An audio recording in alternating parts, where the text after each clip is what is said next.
Hello, everyone. Yeah.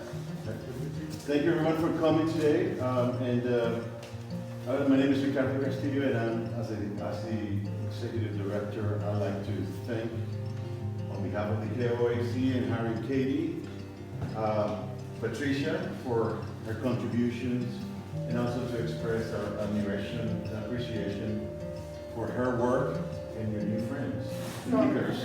Is Nancy texting anybody right No, now? I am. I'm setting up Instagram live stream. Sorry, this is a new world. We have to document. It doesn't happen on Instagram, it doesn't happen. That's right.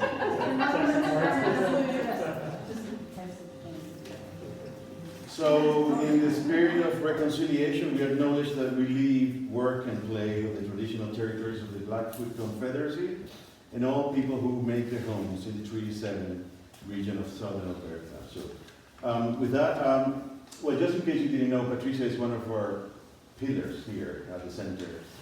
She has had a tremendous impact in what we do, and without you, we would not be nowhere near where we are. So thank you very, very much for your contributions and your help and support all these years. Unfortunately for Patricia, I guess, and perhaps maybe not, she began this residency right in the thick of the pandemic, right out in November.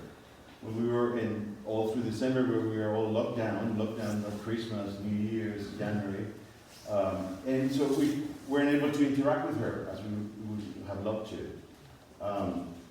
Patricia says that's a good thing.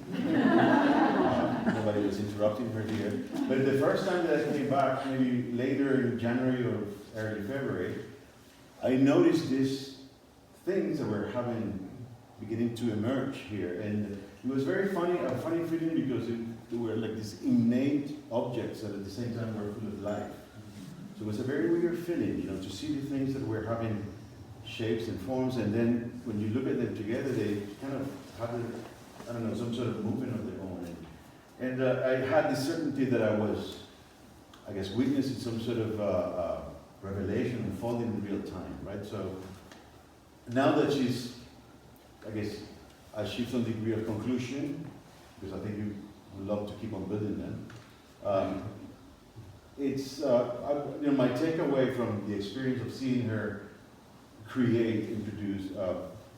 I sort of felt that I was witnessing a genuine portrayal of your innate or your internal state, right? And that is, Patricia always talks about this evocative use of nature in her art, right? And what I learned is that nature is not out there; it's within us. And that's what I really like about you. And we thank you very, very, very much. And we're very proud. And I think this is a gift for all of us and for everyone. Thank you so much. I think Katie wants to say, Katie is being, part of Patricia's creation process, right? Oh, hardly. Patricia, in your own right. There's a And I think Katie vibe in those trees. Patricia's brought to our attention at work that's really, really important. And I think it's going to influence a direction of material for other artists. Because to recycle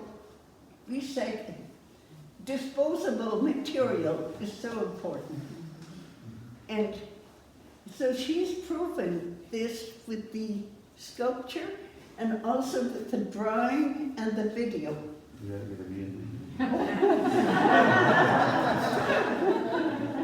So we're tremendously proud of Patricia because her work is going to be an influence on the art community, and I think also on the public community, because you value cardboard just a little bit more because it's such a substantial material.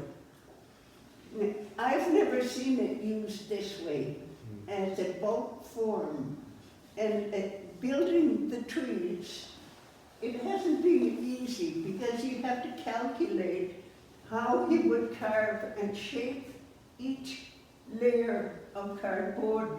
Each layer of cardboard had to be glued. Each layer of cardboard had to be supported by weights. And then finally, you have a tree. And I don't want you to miss the drawing on the wall. It's like a mural. And she has each figure in a specific position. And she's a brilliant artist with the figure, with concepts, as a painter. So I think we really have to applaud. Give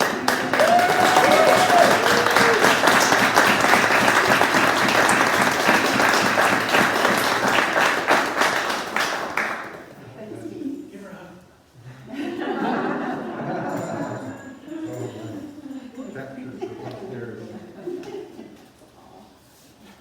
It's pretty special to get some beautiful words from Katie. Thank you for being here. I was telling Josh, I couldn't decide if I was more nervous because I care about what you guys think of me, everybody that's in this room. If it was a room full of strangers, I wouldn't give a damn. So it's kind of, I think I'm actually more nervous than usual. It's been a brilliant winter for me. I know it's been hard for a lot of people, but I think for me, having the chance to be here, to show up every day, and to really put my mind into something that added positive value, at least for me, it was quite a privilege to be here. And then to get Katie come in and out and say hello, and you know, that's kind of a treat. That was a big deal too.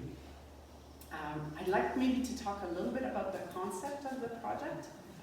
So this project is called The Keepers, and the title didn't come until later in the process.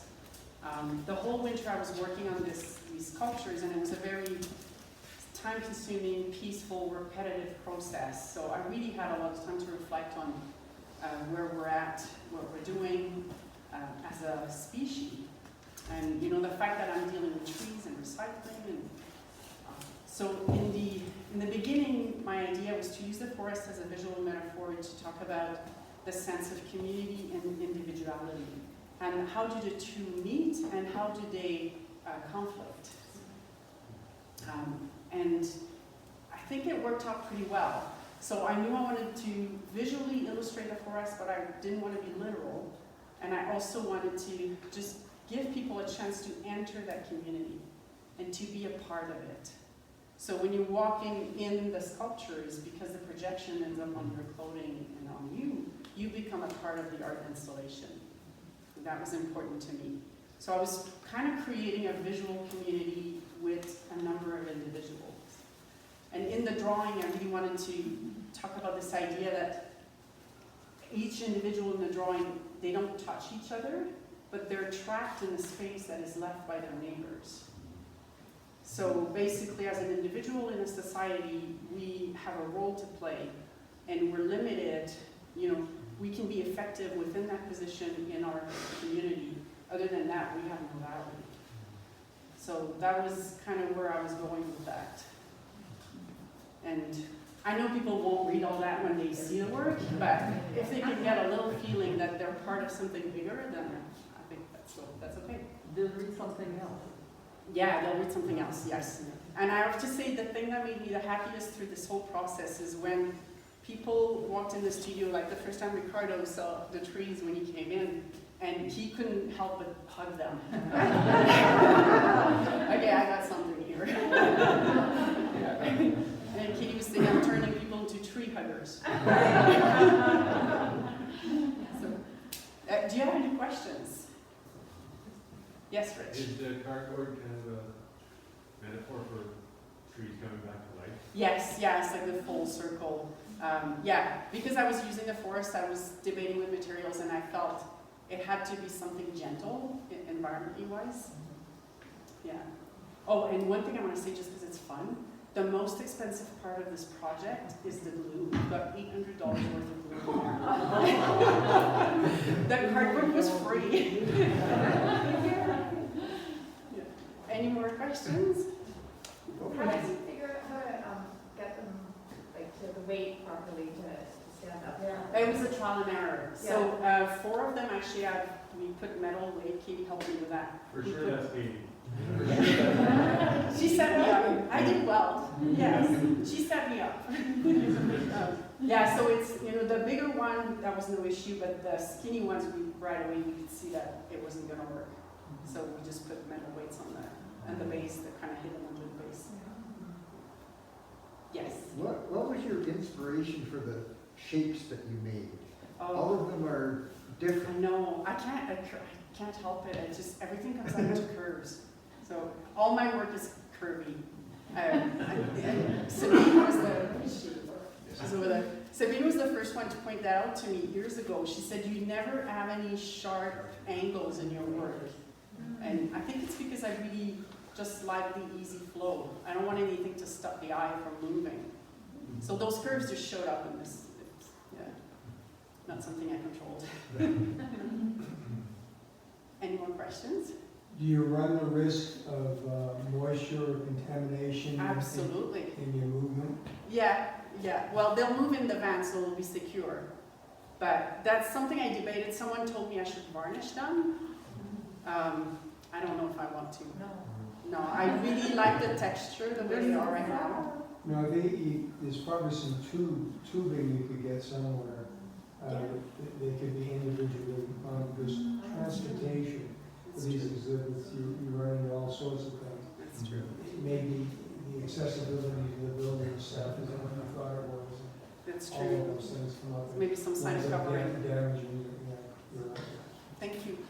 What Yes. did you use to weight them in the bottoms? Like what sort of weight? Scrap metal that Katie gave me. Oh, that's good. That's recycling too She's then. very, she's got lots of stuff laying around. Yeah. Any more questions? I wanted to ask you, we talked about this a little bit, but we never really had a conclusive conversation again. What is the end of them? Where do you see the final circle? Well, hopefully they're going to tour for 5 or 6 years in public galleries. And then in my mind, they're not permanent. So I'm hoping we can find a way to return them to nature. But we'll see where that goes. Yeah. So there's a guy named Peter Von Tiesenhausen who had these watchers, he called them, and he drove them across the... Yes, I remember those. Yeah, the guys that he put one on the boat too, and it got super damaged. And, yeah. So, I mean, maybe there's some form of Yeah. cross-country tour coming. Yeah, we'll see. That will unfold. I'm just gonna go with it. And you can travel to exotic places with Just get some exotic spiders in the cardboard and bring them back home. I wanted to share one thing, and that was that you used the phrase visual ambiguity in your write-up. I don't know if anybody's seen in KOAC we have a video that was taken, and the word visual has been haunting me ever since I heard it. That's it? Yeah, I'm looking at your pieces now, and I'm thinking visual ambiguity. How does that apply now? I think I do that in my paintings too, where when people look, they don't see everything right away, and they need to get involved to really see everything that's going on. So with the figures that are moving on the sculptures, at first glance, I don't think you really read the figures. No. And I think it's when you walk around and you get closer that you start identifying all these bodies and pulling them out of the structure. Very cool. Yes. Did you always intend on doing the projection? Or was that No. I thought, my initial thought, you'll see there's some models by the window, little ceramic models about this tall. I thought I was going to carve the surface of the cardboard. And then I made the first one and I stood it up, and Katie and I were looking at them, we're like, now we're not carving this. The surface was so appealing and then I thought, well, there's got to be a gentler way to introduce that visual without damaging the surface. How did you get it so smooth? Sanding. Just sanding? Lots of sanding. Yeah, very dusty. Are they meant to be house? Yes, that, yes. Yeah. I want everybody to hug them. The pieces, they're amazingly tactile. Yeah, they are. And you didn't want to take them. Yeah. And they're warm, and they're smooth, and they're soft, Yeah. and they're strong. Kind of like the trees. I like Mohan. I like my wife.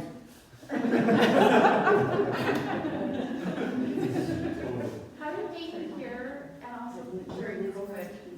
Oh, yeah, actually, I kind of feel like I landed on the perfect year. I don't know if you guys spent a lot of time here, but the KOAC Center is a busy place. Katie and Harry have so many friends. There's rarely a day where there's not a visitor. So this year, I had multiple days without visitors, which I think was kind of a blessing, like Ricardo said, in terms of being able to concentrate on my work. So I did have visitors, but maybe 10% of what it would have been on a normal time. And then also, I think this year was really agitated for a lot of people, very anxious, provoking, anxiety provoking, and here it's peaceful. So every day when I came here, no internet, I turned my phone off, I felt like I was in this bubble of peace. So that was pretty much a great way to survive COVID. It's snowy outside. Mhm. It's snowy outside, snow. Snow, Yeah. yeah. Oh, and the changes, I don't know, you see the windows in the studio, like the change of light and weather, and you're in it. They're just happening all around you. It's amazing. In your own forest. Mhm. Yeah. Berceau. Berceau, yes, yeah. I'd like to add conceptually, a piece like this takes time. And Patricia spent, I think since October, November, mid-November I showed up. November. Yeah. Every day, except weekends, here. And then you need your material. But I think most of all, you need the concept. And that precedes and develops as you work. Because there's a lot of meditation time, because of the technique. You're spending time technically doing things, and at that point in time, you're also progressively thinking what you're doing. That's right. Yeah. Yeah, he's right. The understanding is in the doing. And you never start a big project like that knowing what you're going to do or knowing, you don't even understand what you're doing. It's as you're doing it, it reveals itself. I would like to add our gratitude to Georgie Hart, BJ, for preparing this. Thank you very much.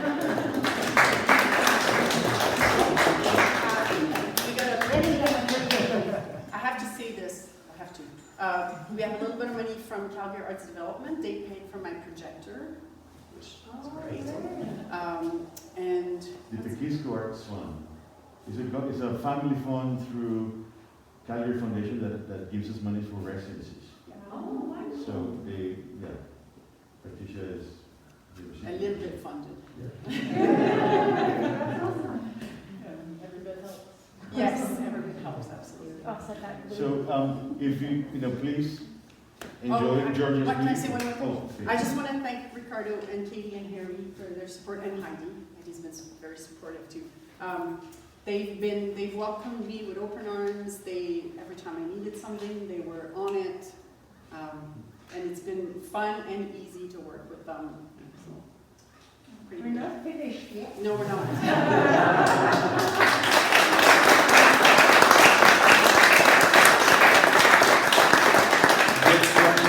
If you guys want to walk around, feel free.